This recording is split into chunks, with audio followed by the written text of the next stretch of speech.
Hi எல்லாருக்குமே good morning. இன்றைக்கி ரொம்ப முக்கியமான நாள்லாம்.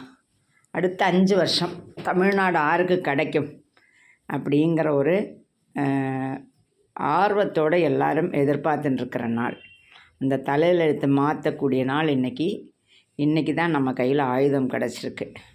இந்த ஒரு நாள் தான், இதை விடப்படாது சொல்லிட்டு ராத்திரி ரொம்ப ஆர்வத்தோடு படுத்துன்னு தூங்கினேன். வந்ததே 11 மணி ஆகிடுத்து. குளித்து சாப்பிட்டு தூங்குறத 12:30 மணி. எங்கள் ஆத்துக்கார் வேறு ஊருக்கு போயாச்சு.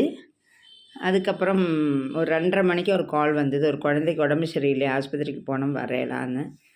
சரி சொல்லிவிட்டு எழுந்திருந்து போயிட்டு வர்றேன். மணி 3:30 மணி. ஆஸ்பத்திரிக்கு போயிட்டு அந்த குழந்தைய ரிட்டர்ன் கூட்டிகிட்டு வரத மணி 3:30 ஆகிடுது.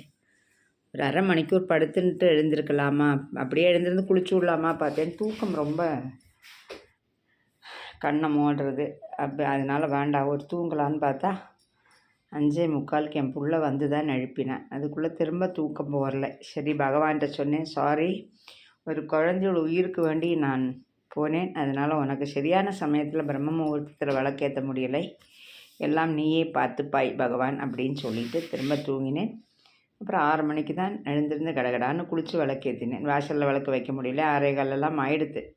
பால் வேறு நேற்றுக்கு வாங்கலை. இந்த நம்ம லேட்டாக வர்றதுனால பால் கிடைக்கிறதில்ல.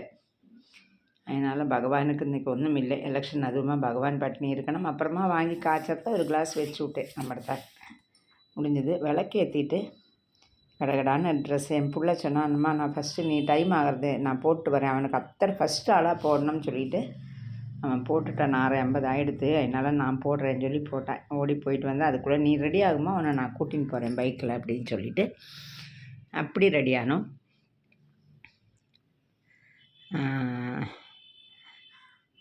பால் வாங்கலை எல்லாம். அதனால் கட்டங்காப்பி தான் கருத்தில். குளிக்கிறதுக்கு முன்னாடியே இன்றைக்கி காப்பியை குடிச்சுட்டு எல்லாம் ஒன்று தெத்தினா எல்லாம் தெட்டும் அதாக்கும்.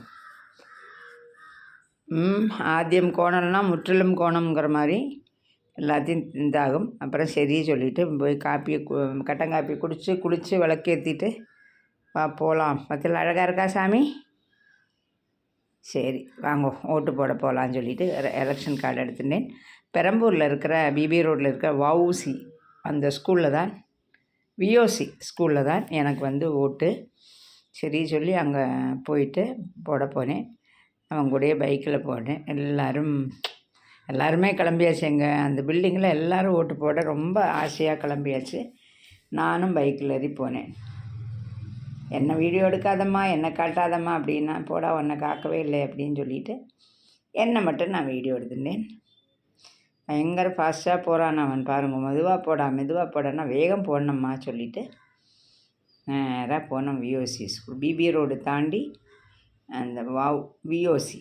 எஸ், இது தமிழில் வேறு ஏதாவது சொல்லுவாளா அப்படின்னு தெரியலை. நீங்கள் எல்லோரும் ஓட்டு போட்டலாம். மறக்காமல் எல்லோரும் ஓட்டு போடுங்க. ஓட்டலாம் ஒருத்தர் கூட மிஸ் பண்ணக்கூடாது. தமிழ்நாட்டில் இருக்கிறவர் எல்லாரும் நம்மளோட ஜனநாயக கடமையை கரெக்டாக 5 வருஷத்துக்கு ஒருக்கா கிடைக்கிற ஒரு சந்தர்ப்பம். இதை நம்ம மிஸ் பண்ணவே கூடாது. நான் போட்டாச்சு ஓட்டு. அப்போ ஆற்றுக்கு நேராக வந்தோம். தோசையை சுட்டோம், மிளகாப்பொடியை வச்சுட்டோம், சாப்பிட்டேன். இன்னொன்று மாத்திரை கழிக்கணும். என்னான்னு தெரியல, இன்னைக்கு காத்தாலே கபான்னு இருந்தது வயிறு. சரி சொல்லி அந்த சப்பாத்தி சுட்டு நல்லா அந்த தோசை சரியாக வரல. சரி சுட்டு பார்ப்போம் சொல்லிவிட்டு தோசையை சுட்டாச்சு, சாப்பிட்டாச்சு. வாங்கோ.